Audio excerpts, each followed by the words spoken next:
All right. Well, welcome, folks. This is Full Auto with wealthcurated.com, and we are back with the highly esteemed, the most interesting man in moto life, perhaps, Paul D'Orleans from the Vintagent. Paul, it's been an interesting week or two for you. You were just telling me before we came on what you were up to. Tell us a little bit about that. Sounds like a really cool event.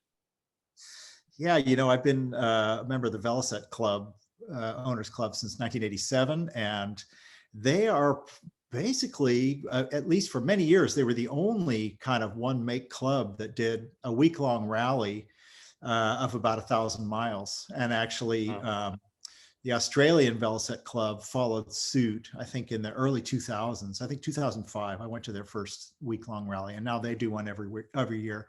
But, I think every couple of years, the Vincent Club does their worldwide rally and they do some riding, but really there's no other kind of old motorcycle club that does that kind of event, which I think speaks volumes about Velocets. That's They tend to work.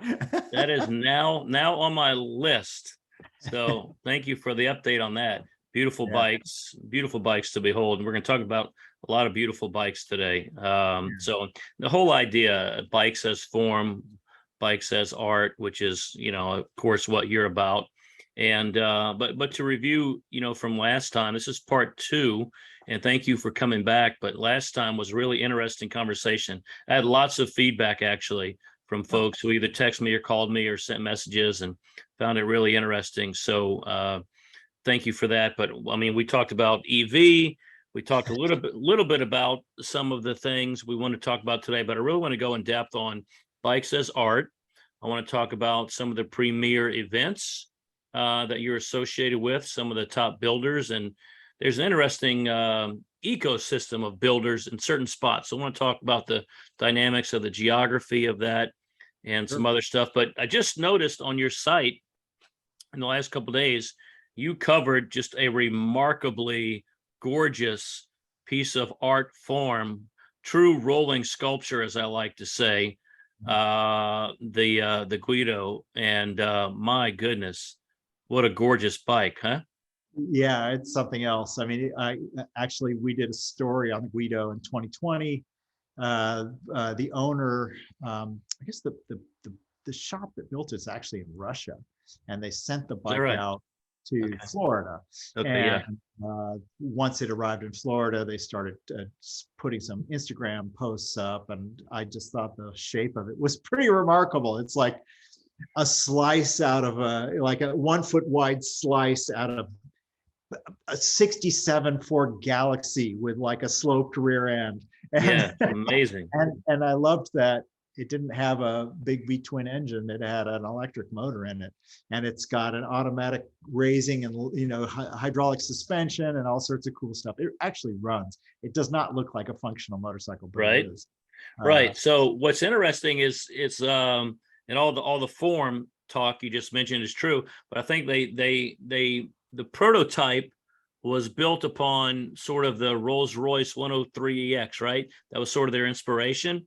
Right. And so it's got this, it's this high art, ultra mega wealth car as the inspiration, but just like you're saying, it's also got some of that street countercultural low rider vibe going on at the same time, and somehow it just works. Yeah, it's funny how you can take inspiration from all sorts of places, but where you end up may be completely different. Right. So taking inspiration from a Rolls may end up looking like a lowrider. Right. But I think I'm always fascinated with, I see pretty much all the customs that go across the media feeds and just like with any art form, there's a lot of okay or maybe even mediocre or good ones that really don't break any new ground.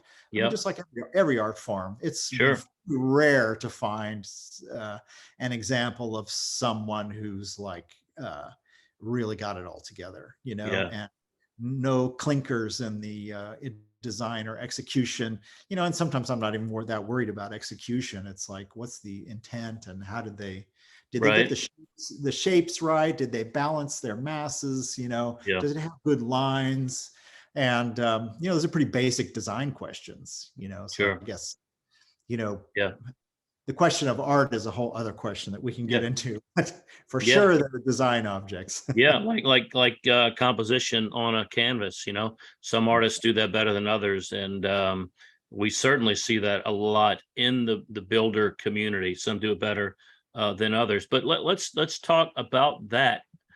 Bikes as art. So you've been around bikes for a very long time. In terms of production bikes, what strikes you where production bikes have really nailed it and it's been enduring and remained? You referenced a couple as we started, but production by and large has, I would say, largely failed at getting the art side of bikes in front of us, right? Yeah, especially more recently, it's really difficult. And that's mostly due to regulation. The Euro 3 and Euro 4 system of regulations for a motorcycle, just you end up having a 7-liter muffler and a 5-liter airbox, and those two masses make the scale of your motorcycle huge. And it's part of, there are lots of reasons why motorcycles have gotten bigger and bigger, but there's just it's rare that you find a contemporary motorcycle that you look at and say, oh my God, that's gorgeous. Right. They can be badass, they can be, cool, but gorgeous, not many. But there used to be a lot of gorgeous motorcycles, a Triumph Bonneville from the 60s is a gorgeous motorcycle. Yeah. A Bruff Superior from the 20s was a gorgeous motorcycle. A Racing Norton or Velocette was stunning, or even a supercharged BMW racer, super compelling design. They just nailed it. Yeah. And were, tended to be a lot of functional decisions that were not necessarily aesthetic decisions that just coalesced into something looking right, and sometimes they became timeless in that rightness. Yeah. MV Agusta has nailed it a number of times. And the Ducati Sport 1000, I think, is just a gorgeous bike as well. But yeah, there's definitely some designers out there, working in a more contemporary vein who can produce a stunning motorcycle, even within those parameters that they all have to live in. I think the bigger issue is, and I did a piece for Bike XEF about how custom motorcycles have impacted the OEM motorcycle production scene. Yeah. And I interviewed and I'm friends with a lot of designers at big factories, and the universal complaint is, the boards are terrified of taking chances because it's so expensive to develop a production motorcycle. I mean, you have to pretty much guarantee a sales run of about 8,000 machines to justify the development costs. That's like the break-even point for a lot of manufacturers. And 8,000 bikes is a lot of bikes these days. The motorcycle market is shrinking for big bikes, and it's a pretty high bar. And you hear about the successes like BMW's R9T. That bike was in development for, I think, 7 years before they finally launched it. Yeah, I think you're right. I had the racer version of that bike and loved it. Yeah. The revamp of the Honda Africa Twin was in development for 11 years. Wow. And there was an existing model, but they were terrified of failure. So they took 11 years to pluck up the courage to sell this bike. And of course, it's incredible. A huge seller for them. So it's a problem of modern capitalism, just the capital investment required to satisfy all the regulations and then take a stab at a dwindling market. It stymies a lot of manufacturers, Yeah. I think the smaller the manufacturer, the braver they are or can be, Yeah.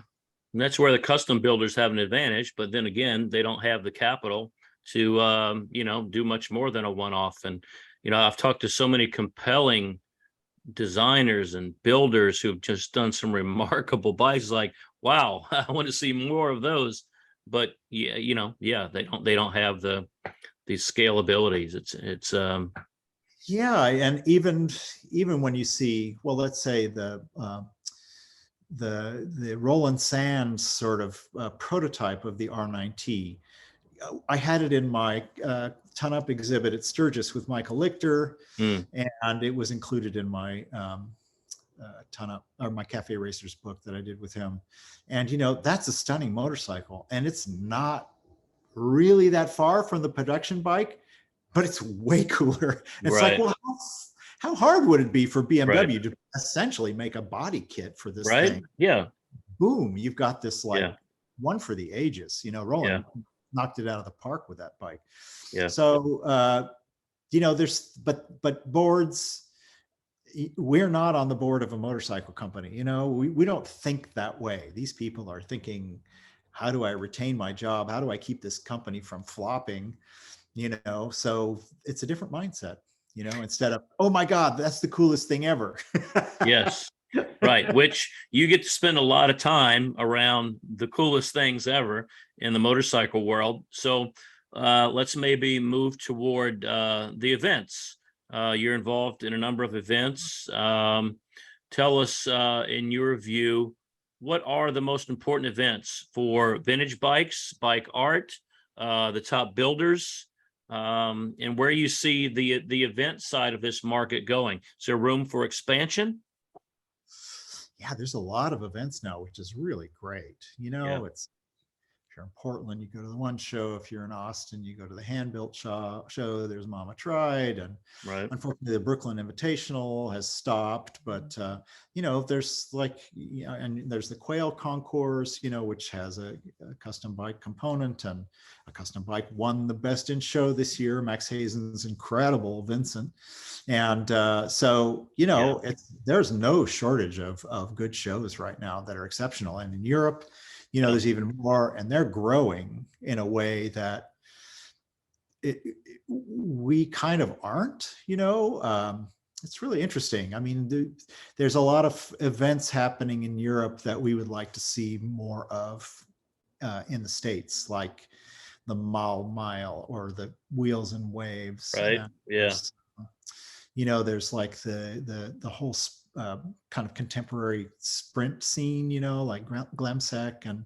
yeah, stuff like that. And there's rallies in Italy, and we're not seeing so many kind of rallies and multi-day festivals in the States that are appealing to a broader audience. I mean, there's Sturgis, but yeah, everything you've heard about Sturgis is true, and that's why a lot of people don't go. A lot of people do go, but a right. lot of people don't go.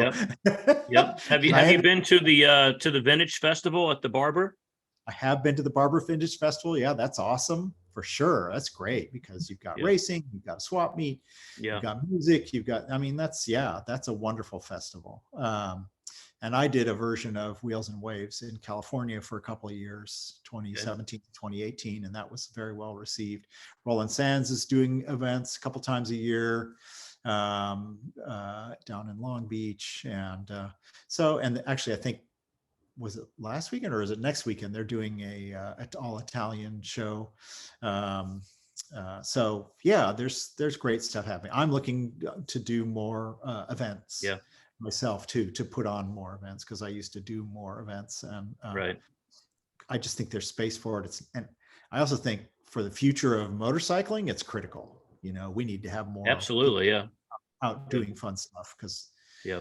the average age of motorcyclists in the United States is getting older and older, and more young people need to be attracted to what makes motorcycles fun. Yeah, and as we talked about last time, EV potentially has the ability to change that and bring new people because ease of use and so forth.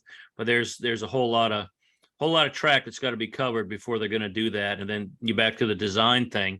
Is anybody going to offer a compelling, an attractive, sort of a story-driven EV model, which you could argue is not quite there yet, but Yeah, and I mean, my team is doing an Electric Revolution Festival in November in Palm Springs, which is all EV, car, bike, truck, whatever. And it's an attempt to carry over all the fun stuff that happens with internal combustion based festivals, but to yeah, do it with EVs. And the window of, or let's say the demographic, who you could pull in, is kind of infinite, because there's, Sure. little EVs for kids, balance scooters for kids, like from KTM, Right. uh, and, stand-up scooters, urban share motorcycles, small motorcycles, large motorcycles. Skateboards, one wheels. I mean, it really is an infinite universe. Yeah, It's people are amazing. racing all of them. People are Right. racing one wheels. Right. That's I'd love awesome. this. I would love to see that. You need to send me some footage on that. Yeah, it's crazy. I mean, Wow. it Yeah. looks amazing. And Yeah. even stand-up scooters, Right. some of those things will do 70 miles an hour, which is a bit extreme, but Yeah. we're looking to do a drag race of stand-up scooters at Electric Revolutions. It should be funny. It's the That's requirement. awesome. The rider has to be in drag, so it'll be That's fun. funny. That's fine. I want to see an EV chariot race somehow, Could true happen. true old school, become Yeah, contemporary. exactly. The museum world, it's a whole nother facet, right, to the automotive world and bikes particularly. It strikes me, I've been thinking about this quite a bit lately, of course, you curated the exhibition at the Peterson. Peterson is an amazing museum. The Barber Museum is an amazing motorcycle museum, but Yeah. it seems like there is a lot of room for additional museums to showcase motorcycles. What's your thought on that? What's some things outside of those two that you've seen that are worth people taking a look at? I mean, there's so many motorcycle museums. Most of them are private, so I Right, mean, right, even in California, there's the Solvang Museum that Virgil Ellings owns, which has like incredible motorcycles, and Rob Talbot's museum in Carmel Valley, and there's several other small motorcycle museums. So they're everywhere. They're in Oregon, they're in Washington. I know there's several on the East Coast. I think what needs to happen with museums in general is kind of what the Barber is doing. I mean, very few museums are attached to racetracks, but they need to start doing events. They need to bring people in. It's a really amazing concept over there. Yeah. Yeah, I mean, I've been to museums all over the world, and I mean, to be completely frank, most of them are boring as hell.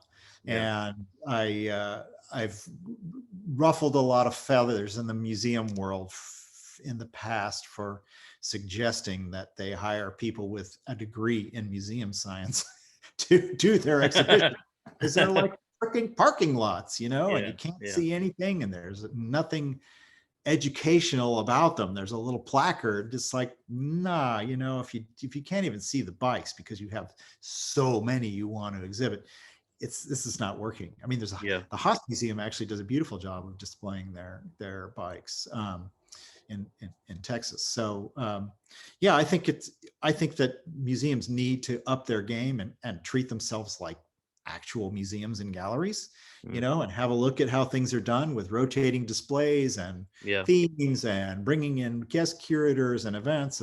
And that's what the Peterson did. They Yeah. reached out to me because they wanted help putting on an exhibition of custom motorcycles. And I sort of turned that around and says, well, why don't you just have me guest curate a show? And that led to, well, I've done 5 with them now. So, Wow.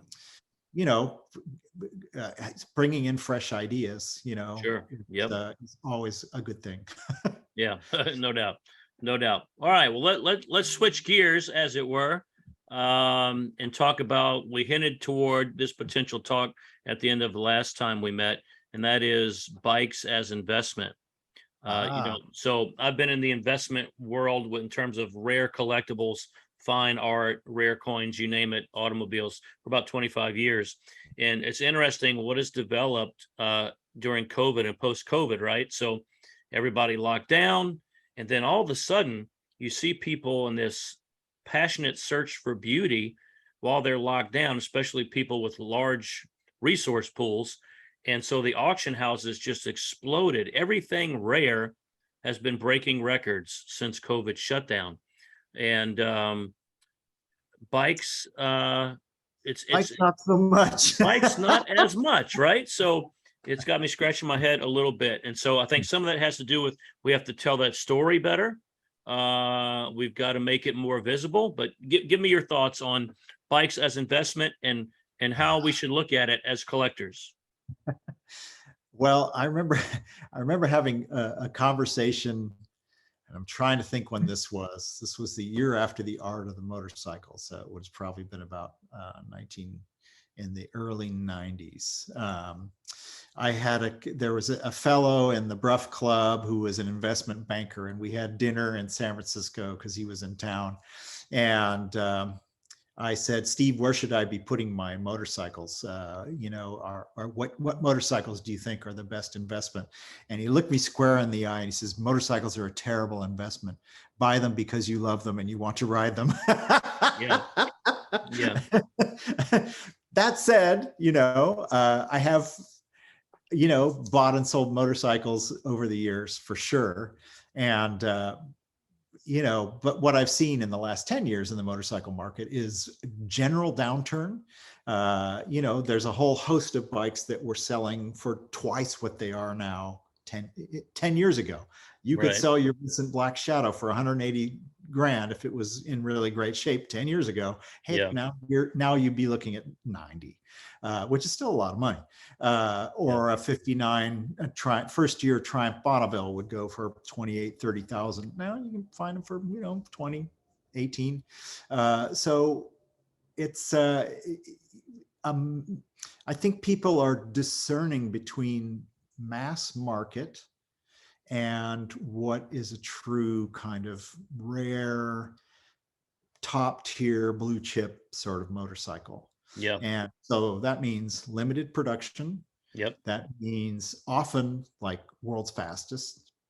And so you're starting to look at, if I was investing for the future at something that's in a lower value now, those are the criteria I would use. Low production and had claim to fame as like the world's fastest production bike in that moment. Yeah. Because you think about, or, like some bikes were collectibles from the moment they were released, like Honda RC30. People were parking those living rooms when they bought them instead of taking them out onto the racetrack. Yep. So and you find a bunch of them with no miles because people weren't riding them.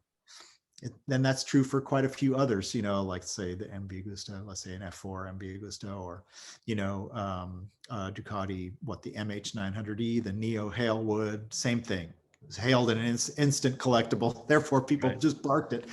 Absolutely. Yeah. Yeah. It doesn't always work out in your favor. Right.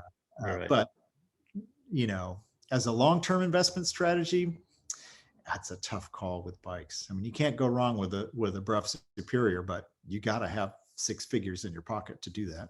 Right. And hold tight. I would say anything with like actual racing provenance, like a racing motorcycle with victories documented under its belt. That's a pretty likely a good investment. But I've also watched over the last 40 years how kind of the eye of the culture of motorcycling has shifted. It's like 10, 20 years ago, a Norton Manx was a coveted item. And you would have expected by now they'd be selling for $100,000. Well, in fact, you can buy a Manx now for what you would have paid 25 years ago. Yeah. So what happened? Same with like a BSA Gold Star. It's like among the most coveted road bikes. Right. And you would have thought since they were $12,000 20 years ago that they would be $40,000 today. They're not. You can still buy one for $12,000.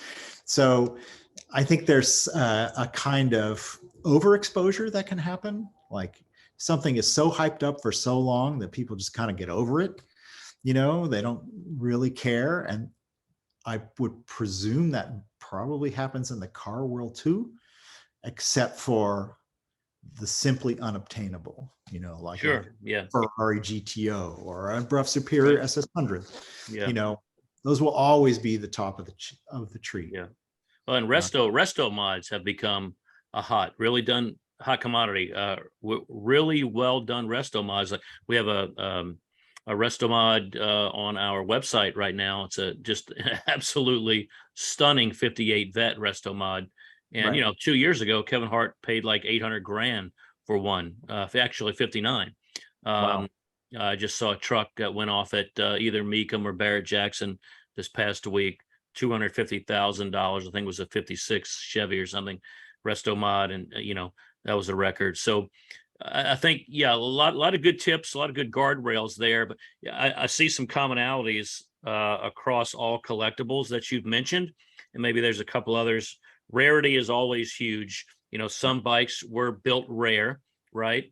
Provenance or pedigree or story, history, whether it was a race bike or had an important rider on that bike at one time. Maybe his signature now resides on the bike. All those kind of things help value originality, right? A lot of the older bikes have been pieced back together. So again, originality, which we see in the car world, all the original parts. So, but the first thing you said is, and I tell this to all my clients across all rarities, do this because you love it. Yeah. Then, if you're passionate about it and you're meticulous about collecting the best of the best, quality always outperforms quantity. I tell my clients, I'd rather you have one super valuable rare coin than a locker full of them. Right. Same applies to bikes. Buy the finest your resources give you the access to, rather than filling up a room full of stuff that, like you said, 20 years from now, it may be the same cost as it is today. Yeah. And if you're disappointed, well, you should have bought stocks. But, in the meantime, I would hope you're doing this because you love it, love motorcycles. So, I'm a terrible motorcycle investor. And cars too. I sold my first year Jaguar E-Type Roadster, for $13,000 because that's what it was worth back then in 2000, Yeah. And other things. I've sold a Rough Superior SS 100 for $20,000 because that's what it was worth at the time. Sure. If I had hung on to it, I could have, sold it for $500,000 now. But, ultimately, I got my pleasure out of them. And so I don't.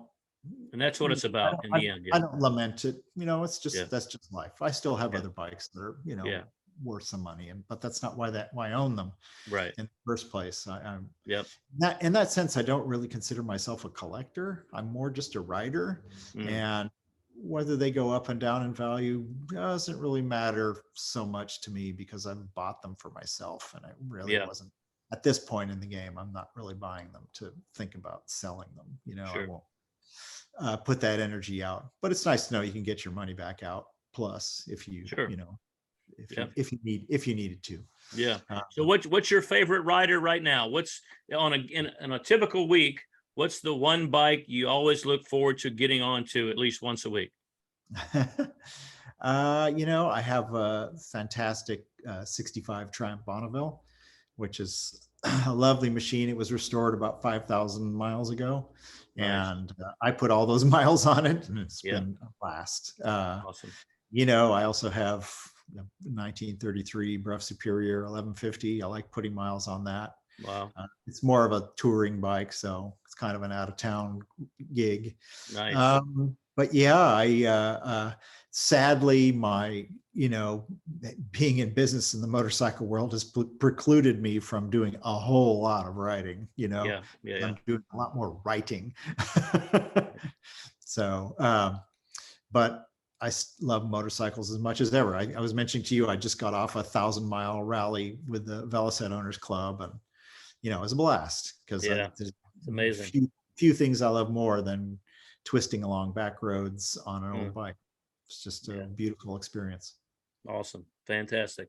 Well, look, this was a joy, and I'm sure we'll do it again. But always amazing information and great insight and perspective. So thank you for that, and keep up the good writing and the good riding, and stay safe out there. And let's do this again soon. Okay, great talking. All right, folks. A shout out to my buddies at North Moto. They're out there in Long Beach. Good guys. Go give them a look. Our friend Paul D'Orleans, thevintagent.com, and all sorts of other places. What events are you going to be at coming up? What's the next event for you? The next event, good question. I'm organizing an event probably in the Central Coast, thinking about Santa Margarita Ranch or something. That'll be a vintage motorcycle rally, a multi-day, just for fun. Awesome. Maybe a little music, maybe a little race, airstrip, drag racing. Nice. Yeah, that's awesome. All right. Well, we've enjoyed it. This is Full Auto with wealthcurated.com. Paul D'Orleans, look him up. And Paul, thank you so much. Talk to you soon. My pleasure. Always fun talking to you. Take care. Take it easy.